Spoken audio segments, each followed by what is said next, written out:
بەناوی خوای گەورە و میهرەبان پێشەکی بەناوی خۆم و بەڕێوەبەراتی گشتی تەندروستی سۆران بە خێراتنی بەڕێز دکتۆر سامان بەرزنجی وەزیری تەندروستی حکوومەتی هەرێمی کوردستان و کاکەڵگو شێخ نەجیب سەرپەرشتیاری ئیدارەی سەربەخۆی سۆران و ڕاوێژکار و بەڕێوەبەری گشتی دیوانی وەزارەتی تەندروستی دەکەم کە ئەمڕۆ لە گەرێمە بەشدارن. دیارە ئەمڕۆ ڕۆژێکی مێژوویە لە کەرتی تەندروستی ئیدارەی سەربەخۆی سۆران کە لەسەر ڕاستپاردە و ڕەزامەندی بەڕێز مەسرور بارزانی سەرۆکی حکوومەتی هەرێمی کوردستان بڕیاردرا کە بە گوژمەی 750 میلیۆن دینار دە ئامبولانسی پێشکەوتووی 0 کیلومتر بە هەموو پێداویستیەکانیەوە دابین بکرێت بۆ سەرجەم نەخۆشخانە و بنکە تەندروستیەکانی سنووری ئیدارەی سەربەخۆی سۆران. دیارە ئامبولانس یەکێکە لەو پێداویستیانەی کە لە کەرتی تەندروستی زۆر پێویستە و بە دابینکردنی ئەو ئامبولانسانە کەرتی تەندروستی لە قۆناغێکەوە دەباتە قۆناغێکی دیکەوە. بۆیە لێرەوە زۆر سپاسی بەڕێز سەرۆکی حکوومەتی هەرێمی کوردستان دەکەین کە هەمیشە پاڵپشتی گەورەی وەزارەتی تەندروستی بە گشتی و بەڕێوەبەراتی گشتی تەندروستی سۆران بووە. ئێمە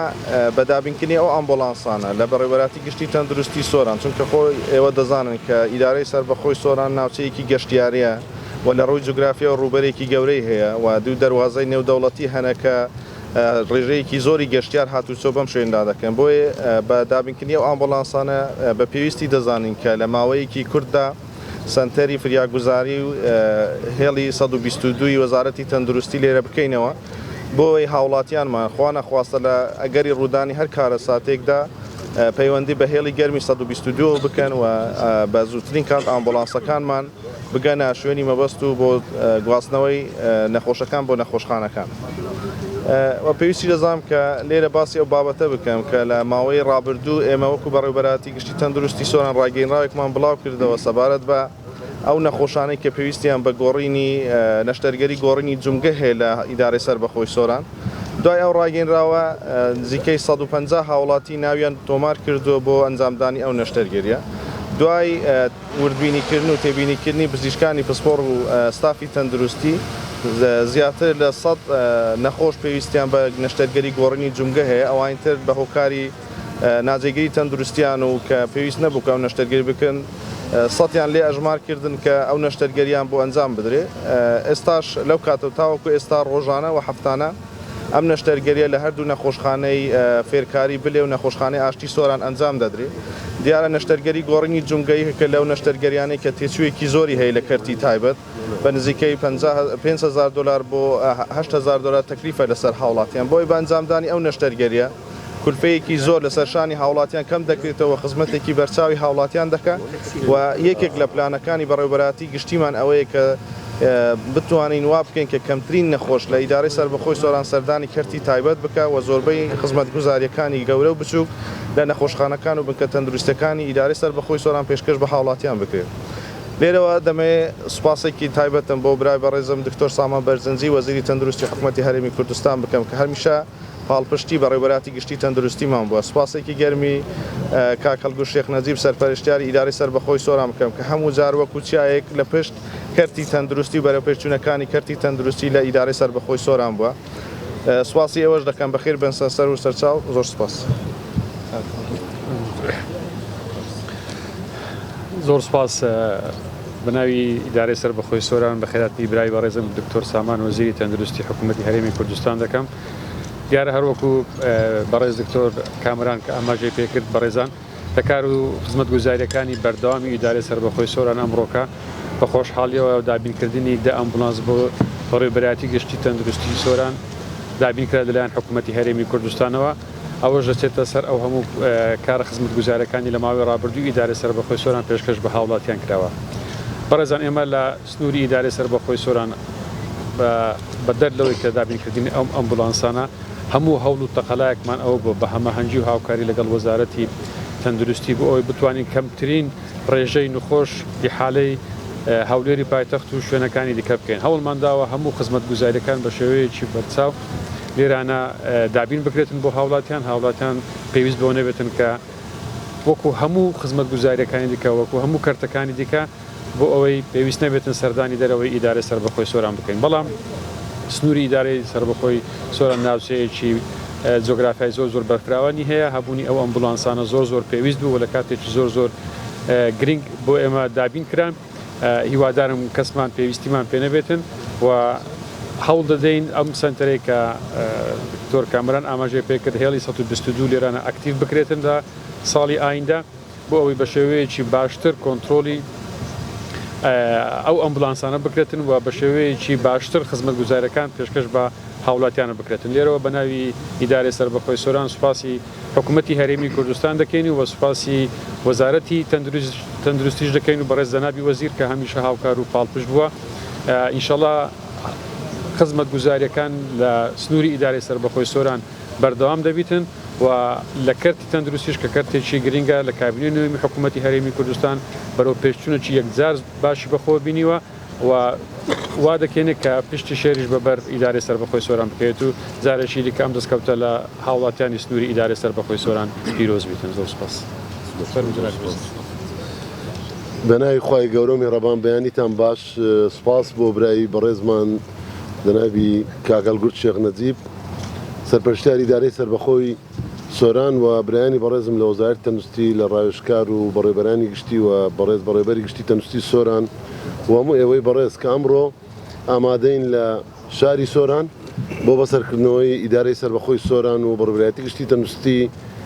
سۆران و هەروەها هاتنمان بۆ ئەم مەراسیمە بۆ کردنەوە و دەست بەکاربوونی دا ئەمبوڵانسی نوێ کە لەلایەن حکوومەتی هەرێمی کوردستان بە سوپاسەوە بە ڕەزامەندی ڕێزدار جەنابی سەرۆک حکوومەتی هەرێمی کوردستان دابین کرا بۆ دەڤەری سۆران لە ئیدارەی سەربەخۆی سۆران بۆ سەرجەم قەزا و ناحیەکان و سەنتەری شارەکان. بەڕاستی ئەم بابەتە بۆ ئێمە وەزارەتی تەندروستی گرینگە، یەکێک لە ئامانجەکان و بەرنامەی کاری وەزارەتمان لە کابینەی نوێمی حکوومەتی هەرێمی کوردستان لە چاکسازیەکاندا تەوەر و دۆسیەی ئیمەرجەنسیە یان بڵێن فریاگوزاریە. فریاگوزاری تەنها لە ناو ژوورەکانی پێشوازیکردنی فریاکەوتنەکان نییە، بەڵکو لە ناو ئەمبوڵانسەکان لە ناو ماڵەکانەوە دەست پێ دەکات. ئێمە لە وەزارەتی تەندروستیەوە لە سیستەمی فریاگوزاری خێرا ژمارە 122 کە لە سنتەری شارەکاندا هەیە و بە هەموو ئاراستەکان ئێستا بەرە و دەرەوەی سنتەری شارەکان بۆ سەرجەم قەزا و ناحیە و گوندەکانیشەوە بتوانین بەتایبەتی لە شوێنە گشتەکان و شەقامەکانی نێوان شارەکان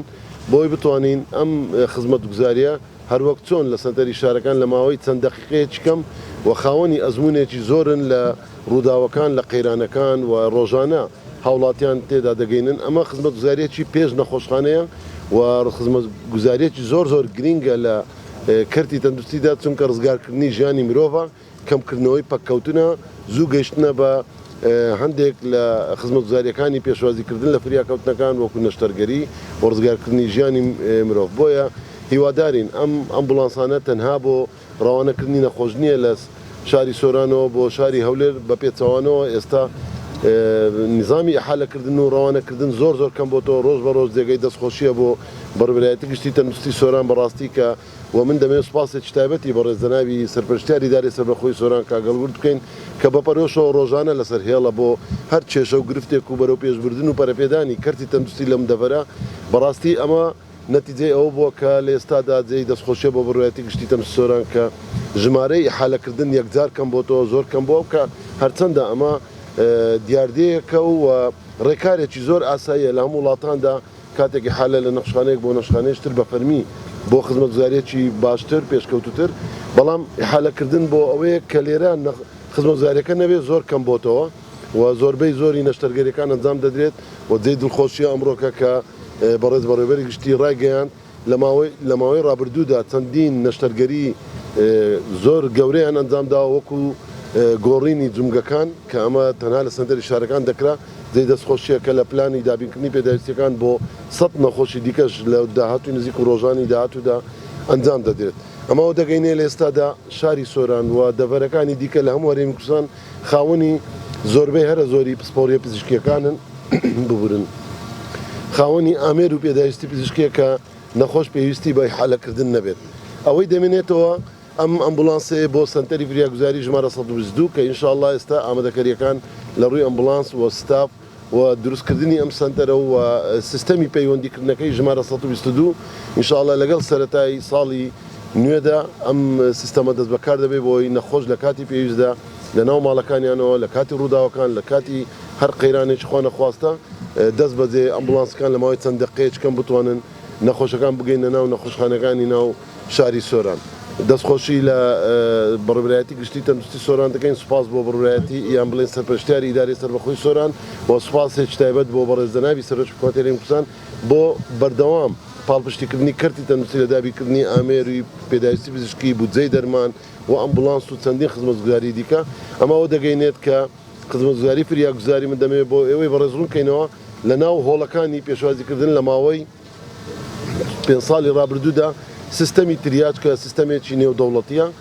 و هەمووتان دەزانن سیستەمی پۆڵینکردنی نەخۆشە لە ئێستادا لە هەموو هەرێمی کوردستان لە هەموو فریاکەوتنەکان بەشەکانی فریاکەوتن لە نەخۆشخانەکان یان نەخۆشخانە فریاکەوتنەکان بەشێکی تایبەت کراوەتەوە لە دەرەوەی ژووری پێشوازیکردن بۆ ئەو نەخۆشانەی کە باری ساردە یان باری خێران نییە کە لە ماوەی چەند دقەیەک و چەند سەعاتێک پێویست بکات نەشتەرگەری بکە ئەمە حالەتی کۆڵد کەیسە بەڵام حالەتەکانی دیکە لە ژووری پێشوازیکردن جارێشتر پۆڵین دەکرێت بۆ هێڵەکانی جەنابتان هەمووتان دیتیبتان لە هێڵی سوور و سەوز و زەرد و ڕەش و ئەوانە بەپێی سیستەمێکی نێودەوڵەتی و زانستی پۆڵین دەکرێت بۆ حالەتانەی کە حالەتی کتوپڕی ترۆمایە واتە ڕووداوەکانە یان حالەتێکی باری هەناویە کە ئیمەرجنسیە و دارێشتر لە ماوەی چەند کاتژمێرێکدا پزیشکی پسپۆری فریاکەوتن بە 24 کاتژمێری نەخۆشەکە دەبینێت بەمەش جێگای دڵخۆشی و خۆشحاڵیە کە لە ماوەی چەندین ساڵی ڕابردوو بەرکەوتن یان ناڕازیبوونی نەخۆش لە فریاکەوتنەکان زۆر کەم بۆتەوە و دەتوانم بڵێم تا ڕادەیەک نەماوە ئەمەوە دەگەینێت کە نەخۆش ئاسوودەیە کە ئەمە ئامانجی سەرەکی هەموو سیستەمێکی تەندروستیە ڕازیبوون و ئاسوودەبوونی نەخۆش لە فریاکەوتنەکان بۆی نەخۆشیەکی کە باری زۆر کتوپڕە جیا بکرێت لە نەخۆشێکی حالەتی ساردە لە هەمان نەخۆشخانە عیادەی خارجی هەیە و نەخۆشی خزمەتگوزاری فریاکەوتنی خێرا هەیە لە ژوورەکانی پێشوازی زۆر سوپاسان دەکەین دەستان خۆش